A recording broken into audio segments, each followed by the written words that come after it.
সুপ্রিয় দর্শক, আসসালামু আলাইকুম। আমি মিলি মুনসুস থেকে বলছি। মিলি কিচেনে আপনাদের আরেকবার স্বাগত জানাই। আশা করি আপনারা সবাই খুব ভালো আছেন। আজকের পর্বে আমি আপনাদের করে দেখাবো ঈদ স্পেশাল বিফ দম বিরিয়ানি। আমি আজকে আমার বিফ বিরিয়ানিটা খুব সহজভাবে অল্প সময়ের ভিতরে তৈরি করে নিয়েছি, যাতে আমাদের গৃহিণীরা খুব অল্প সময়ের ভিতরে এই বিফের দম বিরিয়ানিটা তৈরি করে নিতে পারে। আজকে তাই আমি আমার এই অল্প সময়ের ঝটপট দম বিরিয়ানিটা আমি আমার দর্শকদের সাথে শেয়ার করতে যাচ্ছি। আমার ভিডিওটা যদি আপনাদের একটুখানি ভালো লেগে থাকে তাহলে প্লিজ লাইক, কমেন্ট এবং শেয়ার করে আমার সাথেই থাকবেন। আর যদি একটু ভালো লেগে থাকে তাহলে প্লিজ সাবস্ক্রাইব করে আমার চ্যানেলের সাথেই থাকবেন। আমি আজকে দম বিরিয়ানিটা রান্না করেছিলাম গৃহিণীদের কথা মাথায় রেখে, ঝামেলা ছাড়াই ঝটপট। এই তো এখানে আমি গরুর মাংসগুলোকে রেগুলার পিস থেকে একটু ছোট ছোট করে কেটে নিয়েছি, তাহলে কি হবে, সিদ্ধ হতে একটু কম সময় লাগবে। এখন গরুর মাংসতে আমি প্রয়োজন মতন মশলাগুলো সব একসাথে দিয়ে নিব। 1 টেবিল চামচ পরিমাণে কাঁচামরিচ বাটা, আর 1 টেবিল চামচ পরিমাণ আদা বাটা, আর সাথে দিয়ে দিচ্ছি 1 টেবিল চামচ রসুন বাটা, আর এখানে দিয়ে দিতে হবে হাফ কাপ পরিমাণে পেঁয়াজ বাটা। এখন এখানে দিয়ে দিচ্ছি 1 চা চামচ পরিমাণ জিরা বাটা, 1 চা চামচ পরিমাণ ধনিয়া বাটা, আর 1 চা চামচ পরিমাণ গরম মশলা, আর সাথে দিয়ে দিচ্ছি হাফ চা চামচ পরিমাণ হলুদের গুঁড়ি, আর 1 টেবিল চামচ পরিমাণ মরিচের গুঁড়ি। জালটা আপনারা আপনাদের পছন্দ অনুযায়ী দিতে পারেন। আর এখানে দিয়ে দিচ্ছি রোস্টার মশলা 1 টেবিল চামচ, এটা আমার ঘরে বানানো একটি মশলা। আর এখানে দিয়ে দিচ্ছি স্বাদ মতো লবণ। আর এখানে ম্যারিনেট করার সময় অবশ্যই কিন্তু পেঁয়াজের বেরেস্তাটা ব্যবহার করতে হবে, তা না হলে কিন্তু বিরিয়ানির টেস্টটা ভালো আসবে না। এখানে আমি দিয়ে দিচ্ছি মুচমুচে করে ভাজা 1 কাপ পরিমাণে পেঁয়াজের বেরেস্তা। পেঁয়াজের বেরেস্তাটা বেশি দিলে আর দম বিরিয়ানির টেস্টও খুব ভালো আসবে। আর এখানে দিয়ে দিচ্ছি পেঁয়াজের বেরেস্তা করার অবশিষ্ট তেলগুলো। আমি এখানে হাফ কাপ পরিমাণে তেল দিয়েছি। এখন আমি এখানে সম্পূর্ণ উপকরণগুলো মাংসের সাথে একসাথে ভালো করে মেখে নিচ্ছি। এই সময় কিন্তু হাত দিয়ে মাখানোর সময় অবশ্যই মাংসগুলো হাত দিয়ে চেপে চেপে ভালো করে মাখাতে হবে, যেন সম্পূর্ণ মশলাগুলো মাংসের ভিতরে ভালো করে ঢুকে যায়। এখন এই মাংসগুলো আমি রেস্টে রেখে দেব 2 ঘন্টার জন্য। এই অবস্থায় আপনারা চাইলে নর্মাল ফ্রিজও রেখে দিতে পারেন, তাহলে মশলাগুলো মাংসের ভিতরে খুব সুন্দর করে ঢুকে যাবে। এখন এখানে দিয়ে দিচ্ছি 1 কাপ পরিমাণে টক দই। টক দইটা কিন্তু দেওয়ার পূর্বে খুব ভালো করে ফেটিয়ে নিতে হবে। এই তো এখানে 1 কাপ পরিমাণে টক দই দিয়ে আমি আবারও মাংসটাকে ভালো করে হাত দিয়ে ম্যারিনেট করে নিচ্ছি।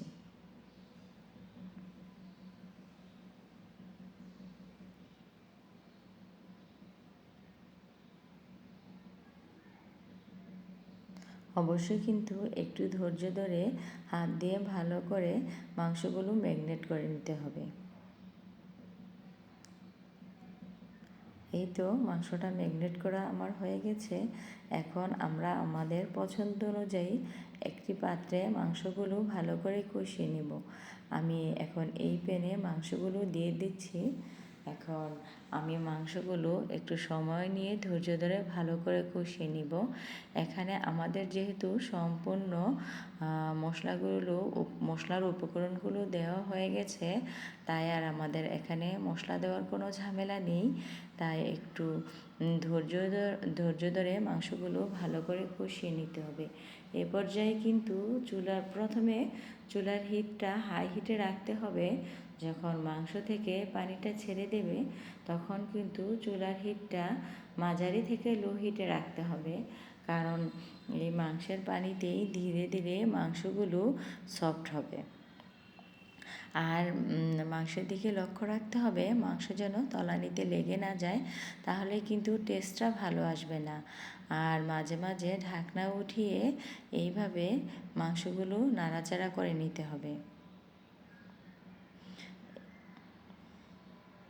এই তো আমি মাংসগুলো ভালো করে নাড়াচাড়া করে নিচ্ছি, আর তলানিতে যেন মাংসটা লেগে না যায় সেই দিকেও লক্ষ্য রাখছি।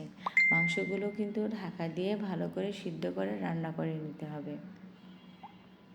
মাংস যখন 80% মতো কুক হয়ে আসবে, তখন যদি প্রয়োজন হয় পানি দেওয়ার, তখন আপনারা মানে 1 কাপ বা 2 কাপের মতো পানি দিয়ে নিতে পারেন। আর এই সময় কিন্তু পানি দিলে অবশ্যই আপনাদের গরম পানিটা দিতে হবে। এই তো আমি এখানে 2 কাপের মতন গরম পানি দিয়েছি মাংসটা ভালো করে সিদ্ধ হওয়ার জন্য। আর এখানে আমি দিয়ে দিচ্ছি পরিমাণ মতো আলু। আমি এখানে মানে 10-12 টুকরোর মতন আলু ব্যবহার করেছি। এখন আলুটা দিয়ে আমি আবারও মাংসটাকে ভালো করে নাড়াচাড়া করে মিশিয়ে নিচ্ছি।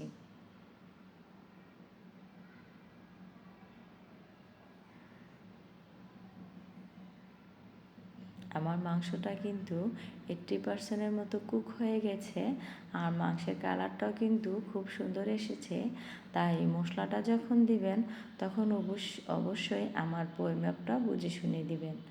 এই সময় কিন্তু মাংসটা ঢাকা দিয়ে রান্না করতে হবে। এই তো আমি আমার মাংসতে ঢাকা দিয়ে দিচ্ছি।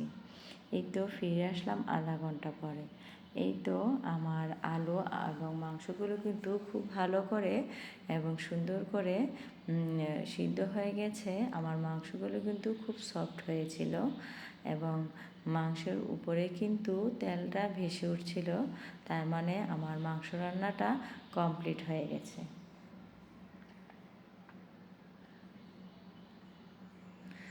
এখন আমি আরেকটি প্যানে রান্না করে নেব আমার বিরিয়ানি রান্নার এই পোলাও চালটা। আমি এই চালটাকে 10-15 মিনিট আগে ভিজিয়ে রেখেছিলাম। আর ভিজানোর পূর্বে চালটাকে ভালো করে হাত দিয়ে কষলে ধুয়ে নিতে হবে, বেশি কষলানোর প্রয়োজন নেই, তাহলে চালটা ভেঙে যেতে পারে। আর এদিকে রাইসটা সিদ্ধ করার জন্য এখানে দিয়ে দিচ্ছি পরিমাণ মতো পানি। এখন আমি এখানে দিয়ে দিচ্ছি 3-4টি করে তেজপাতা, দারচিনি, লবঙ্গ, এলাচ, আর দিয়ে দিচ্ছি শাহি জিরা আর গোলমরিচ। পানিটা যখন ফুটে উঠবে তখন এখানে দিয়ে দিতে হবে পোলাও চালগুলো। পোলাও চালগুলো দিয়ে আমি এখন ধীরে ধীরে নাড়াচাড়া করে নিচ্ছি। খুব দ্রুতভাবে নাড়াচাড়া করা যাবে না, তাহলে কিন্তু চালগুলো ভেঙে যাবে। এখানে দিয়ে দিচ্ছি পরিমাণ মতো লবণ।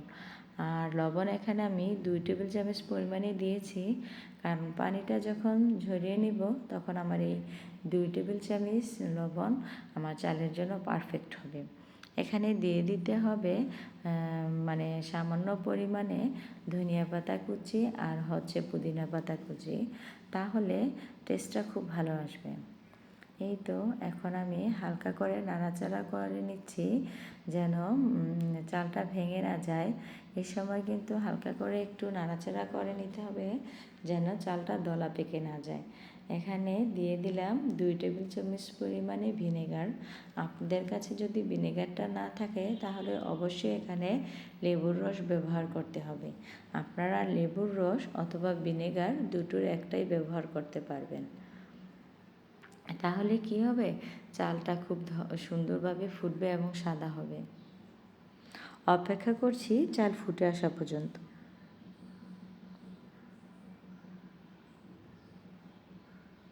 এ সময় কিন্তু চুলার হিটটা মাঝারি থেকে মাঝারি হিটে রাখতে হবে, তাহলে চালটা ধীরে ধীরে ফুটবে এবং সাদা হবে।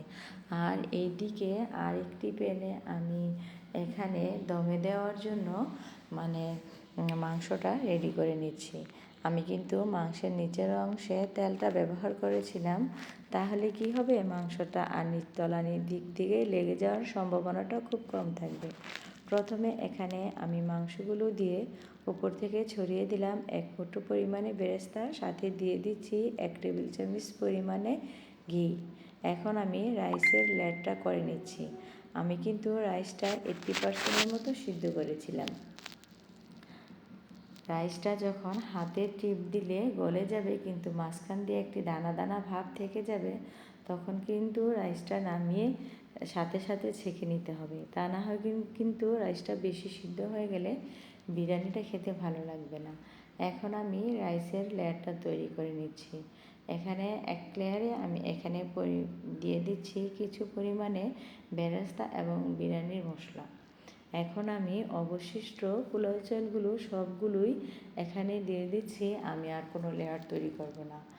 এখন এখানে উপর থেকে ছড়িয়ে দিচ্ছি 1 টেবিল চামচ পরিমাণে বিরিয়ানির মশলাটা। এখন আমি এখানে দুধ, জাফরান এবং কেরোজল মিশিয়ে আমি এই মিশ্রণটা তৈরি করে রেখেছিলাম। এখন আমি এই বিরিয়ানির উপর থেকে এই মিশ্রণটা এখানে দিয়ে দিচ্ছি। আমি আমার দেওয়ার সুবিধার্থে এখানে আমি চামচ দিয়ে এই মিশ্রণটা দিয়ে দিচ্ছি।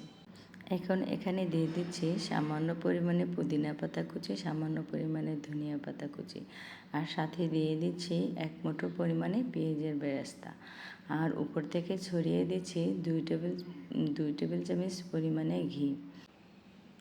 এই তো খুব সহজে তৈরি হয়ে গেল আমার দম বিরিয়ানির লেয়ার। এখন আমার এই বিরিয়ানিটাকে দমে বসিয়ে দিতে হবে। এখন আমি বিরিয়ানিটাকে দমে বসিয়ে দিচ্ছি। এই তো দমে বসানোর জন্য আমি এখানে ঢাকনা দিয়ে দিচ্ছি। আমার এই ঢাকনাটা কিন্তু আটা দিয়ে মানে চারপাশ মুড়িয়ে দিতে হবে না, এমনিতে আমার এই বিরিয়ানির ঢাকনাটা খুব সুন্দর করে পাতিলার সাথে অ্যাডজাস্ট হয়ে থাকে। এখন দম দেওয়ার জন্য আমি পাতিলাটাকে একটি তাওয়ার ওপর বসিয়ে নিয়েছি। আপনাদের কিন্তু অবশ্যই একটি তাওয়ার ওপর বসিয়ে নিতে হবে, এটা কিন্তু কোনোভাবেই স্কিপ করা যাবে না। প্রথমে চুলার হিটটা লো হিটে রেখে তাওয়াটা গরম করে তারপরে চুলার হিটটা মাঝারি থেকে লো হিটে রেখে দিতে হবে। তারপরে অবশ্যই ঘড়ি ধরে আপনাকে 30 থেকে 35 মিনিটের মতো এটাকে জাল করে নিতে হবে। এই তো এখন আমি একটি তাওয়ার উপরে এটা বসিয়ে 30 থেকে 35 মিনিট পরে আমি এই বিরিয়ানির ঢাকনাটা খুলে নিচ্ছি। এই তো খোলার পর খুব সুন্দর একটি গরম হাওয়া বের হলো, এবং কিন্তু এই তো বিরিয়ানি থেকে খুব সুন্দর একটি স্মেল চারপাশে ছড়িয়ে পড়ছে। এখন আমি আপনাদের একটু বিরিয়ানিটা একটু উঠিয়ে দেখিয়ে দিচ্ছি। বিরিয়ানিটা কিন্তু খুব ঝরঝরে হয়েছিল। এই তো রাইসগুলো অবশ্যই আপনারা দেখতে পাচ্ছেন রাইসগুলো কতটা ঝরঝরে হয়েছিল। আর বিরিয়ানিটা কিন্তু ঠান্ডা হওয়ার পরে আরও অনেকখানি ঝরঝরে হয়ে গিয়েছিল।